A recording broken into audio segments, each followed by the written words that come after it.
കക്കുന്നതിന് മുമ്പാണ് നേതാവാകുന്നത്, കക്കുന്നതിന് മുമ്പാണ് മാന്യനാകുന്നത്, കക്കുന്നതിന് മുമ്പാണ് സ്ഥാനമാനങ്ങൾ ലഭിക്കുന്നത്, കക്കുന്നതിന് മുമ്പാണ് ആളുകൾ ഏകഭാവത്തോടെ അവനോടൊപ്പം കൂടിയത്. ലോകത്താരുടെ കാര്യമെടുത്താലും കക്കാൻ തുടങ്ങുമ്പോൾ പലരും പിരിയുന്നു. കക്കാൻ തുടങ്ങുമ്പോൾ ഗ്രൂപ്പുകൾ ഉണ്ടാകുന്നു. കക്കാൻ തുടങ്ങുമ്പോൾ എതിർക്കാനും അനുകൂലിക്കാനും ആളുകൾ വരുന്നു. കക്കുന്നതിന് മുമ്പ് എതിർപ്പുമില്ല, അനുകൂലവുമില്ല. അച്ഛൻ, അപ്പൂപ്പൻ, അമ്മാവനൊക്കെ കട്ടു എന്ന് അറിയുന്ന ഒരു മസ്തിഷ്കത്തിനകത്ത് നടക്കുന്ന ചാലക ശക്തി അവൻ്റെ രസത്തെ, രക്തത്തെ, മാംസത്തെ, അസ്ഥിയെ, മജ്ജയെ, ശുക്രധാതുവിനെ വരെ മാറ്റിമറിച്ചാൽ ഇന്ന് ഏറ്റവും ലോകത്തിൻ്റെ ഉപരിലോകങ്ങളിലിരിക്കുന്നത് എല്ലാ പരിഗണനകളും ലഭിക്കുന്ന, അധ്വാനിക്കാതെ പണമുണ്ടാക്കുന്നവനാണ്.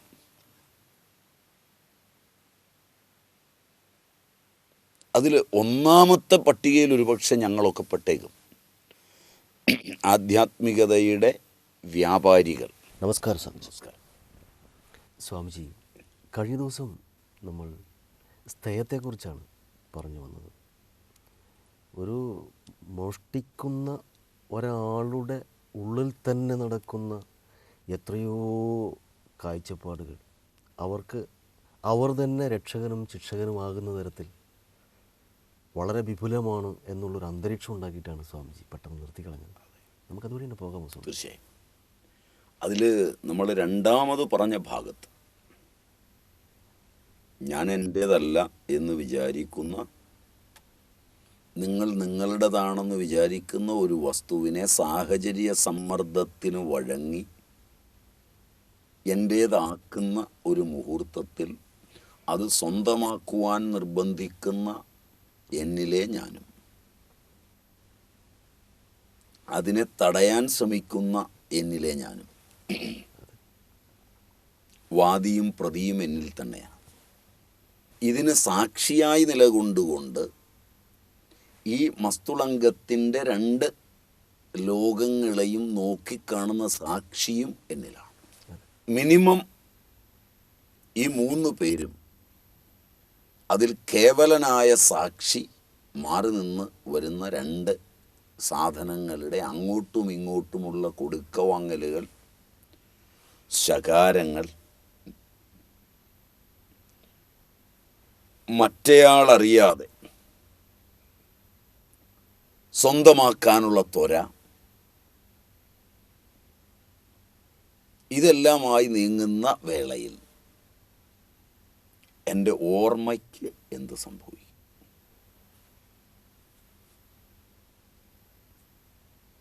ഞാനിതുവരെ സൂക്ഷിച്ചു വന്ന യുക്തികൾക്ക് എന്ത് സംഭവിക്കും?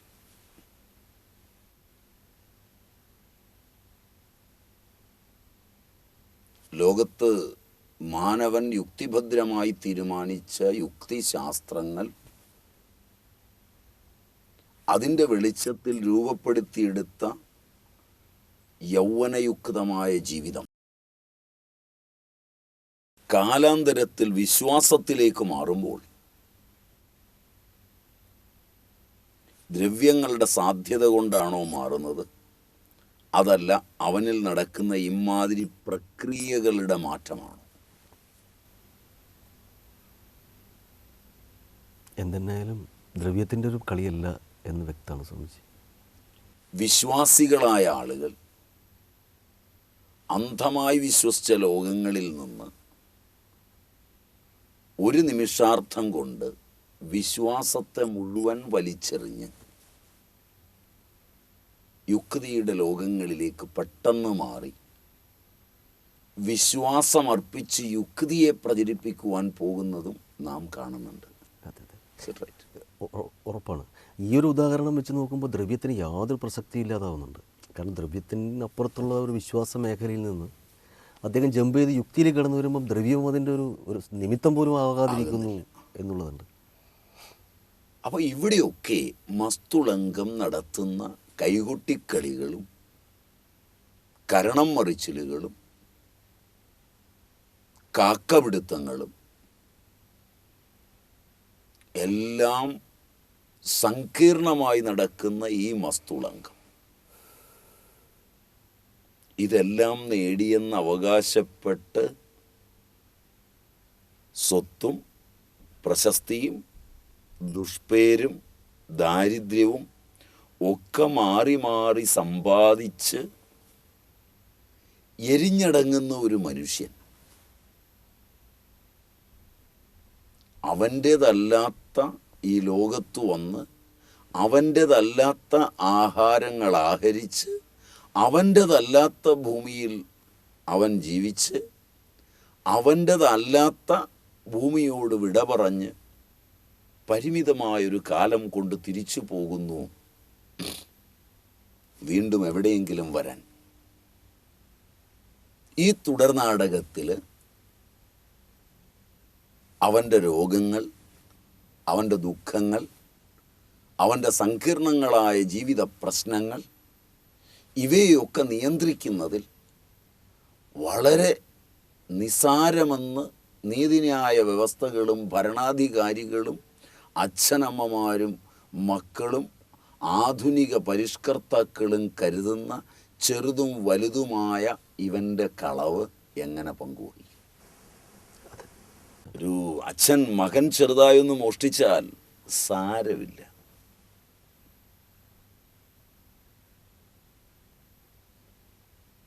എന്ന് പറഞ്ഞ് പരിഹരിക്കുന്നതാണ് ഇന്ന് കാണുന്നത്. ശരിയല്ല. പിള്ളേരല്ലേടി പോട്ടെ, കുറച്ചൊക്കെ മോഷ്ടിക്കും. ഇനി അച്ഛൻ തിരിച്ചായാൽ നിങ്ങളെന്താ മനുഷ്യ ചാടി കഴിക്കാൻ പറ്റും? ഇന്നത്തെ കാലത്ത് മോഷ്ടിക്കാതെ ജീവിക്കുന്ന ആളുകൾ ആരെങ്കിലും ഉണ്ട്? നമ്മുടെ നിയമസഭാ സാമാജികന്മാർ, നമ്മുടെ മന്ത്രിമാർ, നമ്മുടെ MLA മാർ, MP മാർ, നമ്മുടെ ജസ്റ്റിസ്, ചീഫ് ജസ്റ്റിസ് വരെയുള്ളവരൊക്കെ മോഷ്ടാക്കളുടെ പട്ടികയിൽ പെട്ടിട്ടും പുറത്തുകൂടെ മാന്യന്മാരായി നടക്കുകയും ആളുകൾ ആരവങ്ങളോടുകൂടി കൊണ്ടുപോവുകയും ചെയ്യുമ്പം ഒരു ചെക്കൻ ഇവിടെ നിങ്ങളുടെ ഒരു പേന എടുത്തെന്നോ ഒരു തുണിയെടുത്ത് മാറ്റിയെന്നോ ഒക്കെ പറഞ്ഞ് നിങ്ങൾ ഇത്ര കിടന്ന് കയറ് പൊട്ടിക്കാൻ എന്തോ ഇവിടെ ഇരിക്കുന്നത് എന്ന് ചോദിക്കുന്ന അമ്മമാരും ഇന്ന് കുറവല്ല. പക്ഷെ ഇവരാരും ചിന്തിക്കാത്ത ഒന്നുണ്ട്. ഒരു കളവ് അവൻ്റെ ജന്മസാധ്യതയെ എങ്ങനെ കളയും?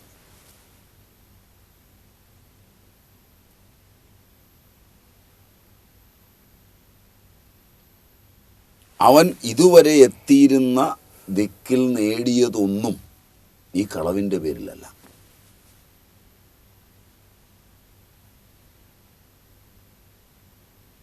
കക്കുന്നതിന് മുമ്പാണ് നേതാവാകുന്നത്, കക്കുന്നതിന് മുമ്പാണ് മാന്യനാകുന്നത്, കക്കുന്നതിന് മുമ്പാണ് സ്ഥാനമാനങ്ങൾ ലഭിക്കുന്നത്, കക്കുന്നതിന് മുമ്പാണ് ആളുകൾ ഏകഭാവത്തോടെ അവനോടൊപ്പം കൂടിയത്. ലോകത്താരുടെ കാര്യമെടുത്താലും കക്കാൻ തുടങ്ങുമ്പോൾ പലരും പിരിയുന്നു. കക്കാൻ തുടങ്ങുമ്പോൾ ഗ്രൂപ്പുകൾ ഉണ്ടാകുന്നു. കക്കാൻ തുടങ്ങുമ്പോൾ എതിർക്കാനും അനുകൂലിക്കാനും ആളുകൾ വരുന്നു. കക്കുന്നതിന് മുമ്പ് എതിർപ്പുമില്ല, അനുകൂലവുമില്ല.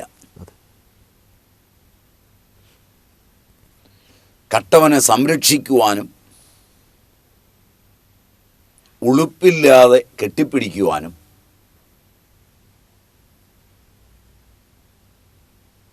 കട്ടവൻ കളവല്ല ചെയ്തതെന്ന് ലോകത്തെ ബോധ്യപ്പെടുത്തുവാനും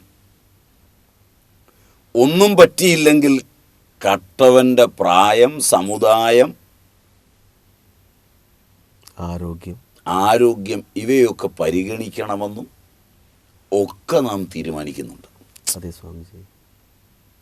ലോകാരംഭം മുതൽ മനുഷ്യൻ ഇത് തന്നെയാണ് ചെയ്തു പോരുന്നത്. ഇന്നോ ഇന്നലെയോ അല്ലിത്. പക്ഷെ ഇവിടെയൊക്കെ അവനിൽ ജാജ്വല്യമാനമായിരുന്ന സാധ്യതകൾക്ക് ഇവിടം മുതൽ എന്ത് സംഭവിക്കും? സ്വാമിജി, നേരത്തെ ഇത്തരം സംഭവങ്ങൾ ഓർമ്മയെ എങ്ങനെ ബാധിക്കുന്നു എന്ന് ചോദിക്കുമ്പോൾ അതിന് ശേഷം വന്ന ഉദാഹരണങ്ങൾ അതിനോട് ചേർത്ത് വന്നപ്പോൾ വർത്തമാന കാലത്ത് നടക്കുന്നൊരു വലിയ സംഭവമാണ് സ്വാമിജി. അപ്പോൾ ഈ കളവിനെയും ഈ രോഗത്തെയും എത്രമാത്രം ബന്ധിപ്പിക്കാമെന്ന് സംസാരിക്കുന്ന ഒരുപാട് ഉദാഹരണങ്ങൾ നമ്മുടെ സമൂഹത്തിലുണ്ട് എന്നുള്ളത് സത്യമാണ് സ്വാമിജി.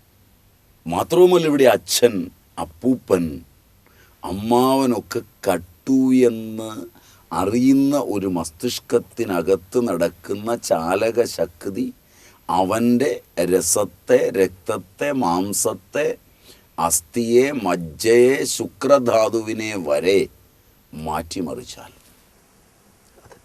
അച്ഛനോ അപ്പൂപ്പനോ കട്ടതിന് നാളെ കാലില്ലാത്തവനായി, കൈയില്ലാത്തവനായി, തലച്ചോറ് പ്രവർത്തിക്കാത്തവനായി, അന്ധനായി, മൂകനായി, ബധിരനായി ഉള്ള ശിശുക്കളുടെ ജനനത്തിന് സമൂഹം കാതോർക്കേണ്ടി വരുമോ?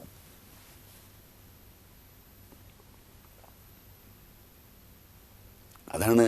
അതേ സ്വാമിജി, സ്ഥയം കോശാന്തരങ്ങളെ ബാധിക്കുമെന്ന് പറഞ്ഞാൽ ഇതൊരു പരമമായ സത്യമല്ലേ സ്വാമിജി? അവിടെയാണ് ഈ ചോദ്യം കിടക്കുന്നത്. കൈകൊണ്ട് കട്ടവൻ്റെ പരമ്പരയിൽ കൈയില്ലാത്തവൻ ജനിക്കുന്നു.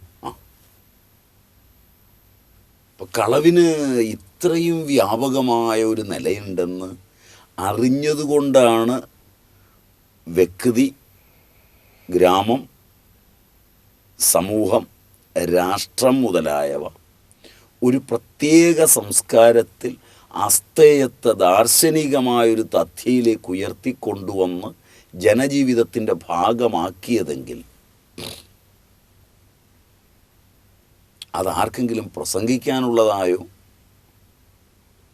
ആർക്കെങ്കിലും കച്ചവടത്തിനായി ഇതുകൊണ്ട് ഈ പാശ്ചാത്യനെ കാണിച്ച് ഈ നാടിൻ്റെ സ്വഭാവത്തിൽ ഇതായിരുന്നു ഉണ്ടായിരുന്നതെന്ന് പറഞ്ഞ് അവൻ്റെ സ്വത്ത് സമ്പാദിക്കുവാൻ വേണ്ടിയോ ഉപയോഗിക്കുമ്പോൾ വീണ്ടും നാം ചെയ്യുന്നത് ഇതിനോട് നീതി പുലർത്തുകയല്ല, കക്കുകയല്ലേ?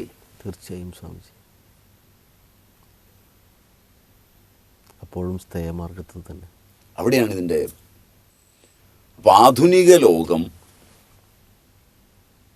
ഭാരതീയ ദാർശനികതയെ, ഭാരതീയ വൈദ്യസമ്പ്രദായത്തെ, ഭാരതീയ പാരമ്പര്യത്തെ, ഭാരതീയമായ ആധ്യാത്മികതയെ എങ്ങനെ നോക്കിക്കാണുന്നു?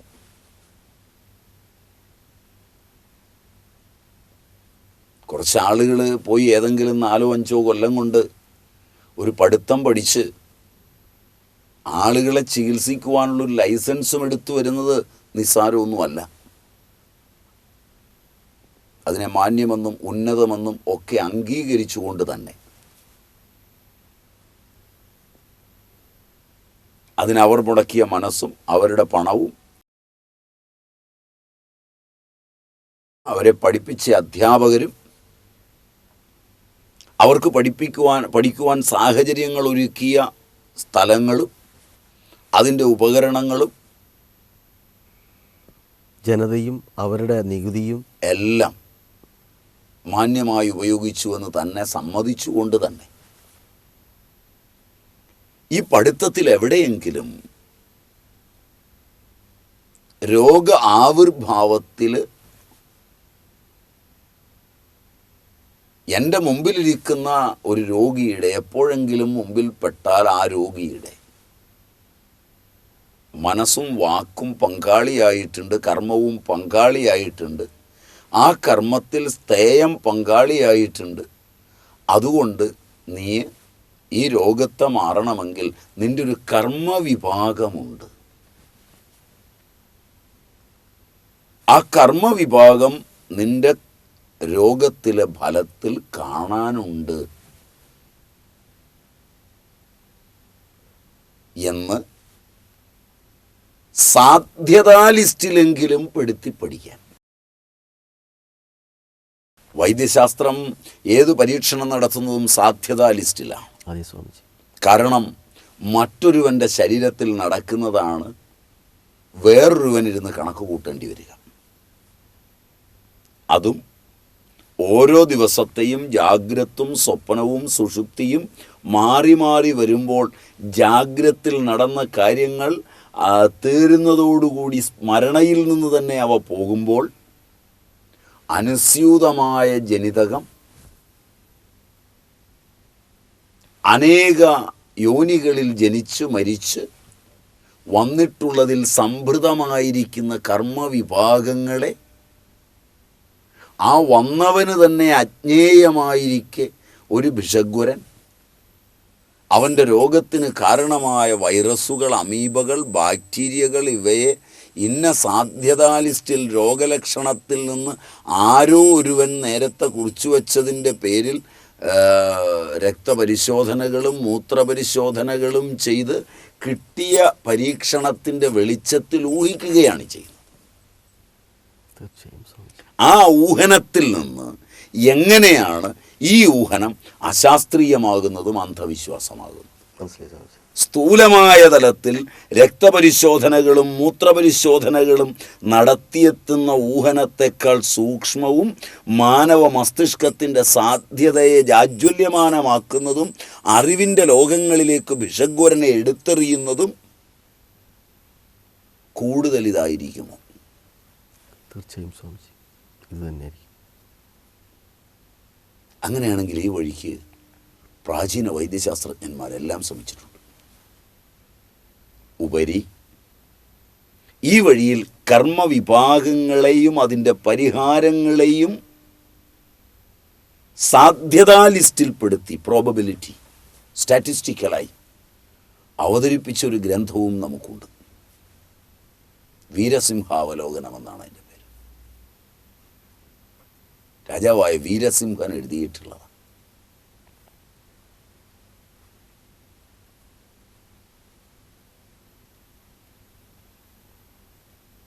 ഈ പാപങ്ങൾ ഓരോന്നും അതിസൂക്ഷ്മങ്ങളായി കടന്നു ചെല്ലുമ്പോൾ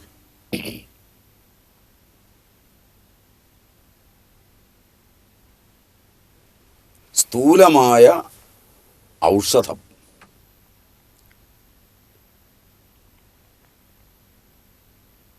അത് ശരീരത്തിൽ പ്രവർത്തനക്ഷമമാകാതിരിക്കുമ്പോൾ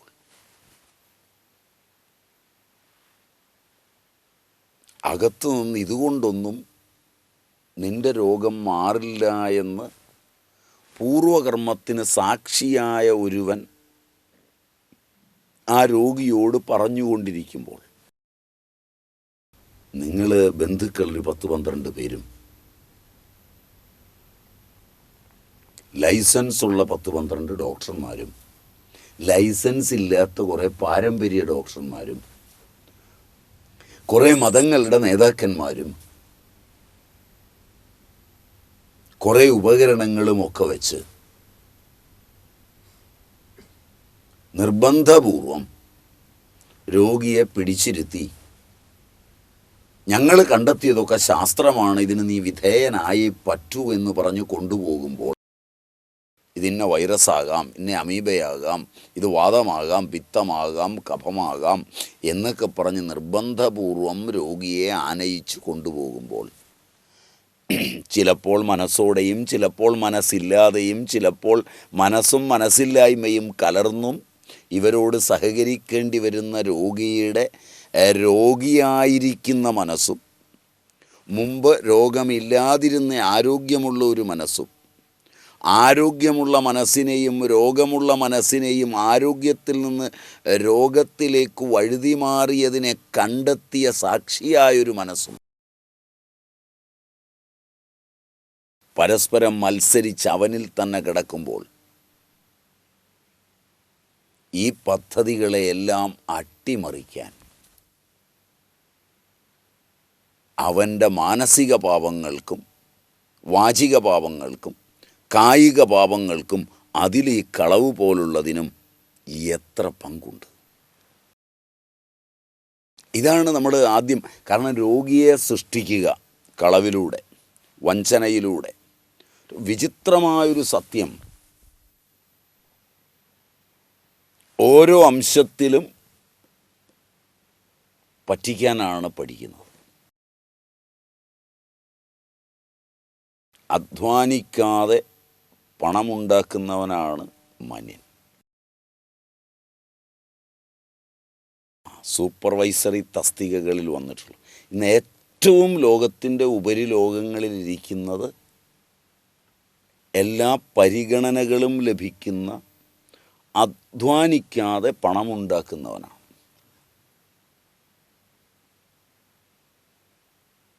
അതിൽ ഒന്നാമത്തെ പട്ടികയിൽ ഒരുപക്ഷെ ഞങ്ങളൊക്കെ പെട്ടേക്കും. ആധ്യാത്മികതയുടെ വ്യാപാരികൾ.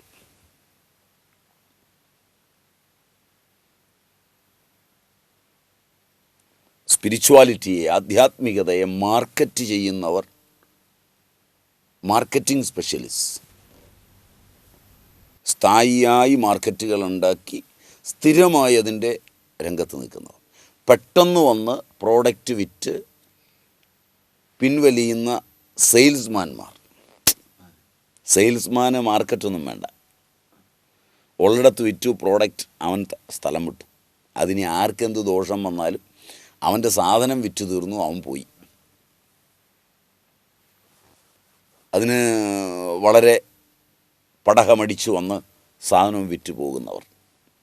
ഇവരൊക്കെ അന്യരെ കബളിപ്പിച്ച് സ്ഥേയത്തിലൂടെ സമ്പാദിച്ച ലോകങ്ങളിലാണ് നിലകൊള്ളുന്നത്. ഓരോ വാക്കിലും അവരോടെതിർക്കുന്ന ഒരവർ അവരിലുണ്ടാകാതെ വയ്യ. ശരിയാണോ എന്ന് നോക്കണം. സ്വന്തം നില കളയാതെ, കളവ് പറയാതെ,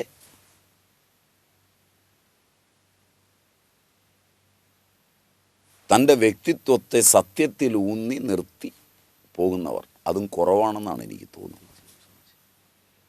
ഇല്ല എന്ന് ഞാൻ പറയുന്നില്ല. ഈ രണ്ട് രംഗത്തും വിരലിലെണ്ണാൻ ആളുകളുണ്ടാവും. അവർക്ക് നമസ്കാരം. അവരുടെ പച്ചയിലായിരിക്കും ഇതൊക്കെ ഇന്നും നടന്നു പോകുന്നത്.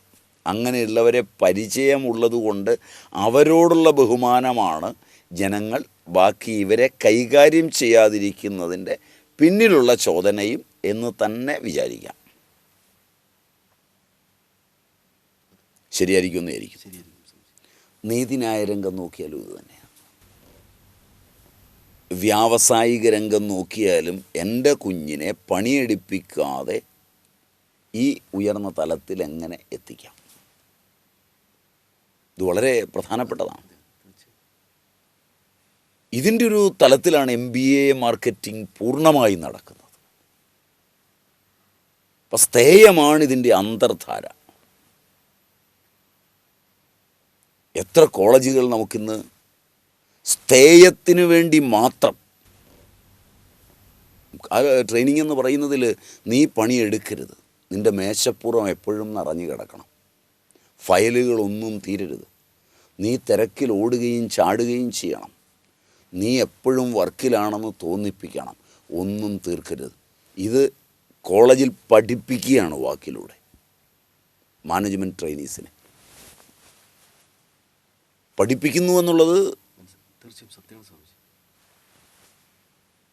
വളരെ ശ്രദ്ധേയമായൊരു കാര്യമായത്. ഹോസ്പിറ്റലുകളിലൊക്കെ നമ്മൾ എന്നാൽ MBAക്കാരാണ് മാനേജ് ചെയ്യുന്നതെങ്കിൽ ആ രോഗിയെ ഏറ്റവും സംഘർഷത്തിലെത്തിക്കുകയാണ് ചെയ്യുന്നത്.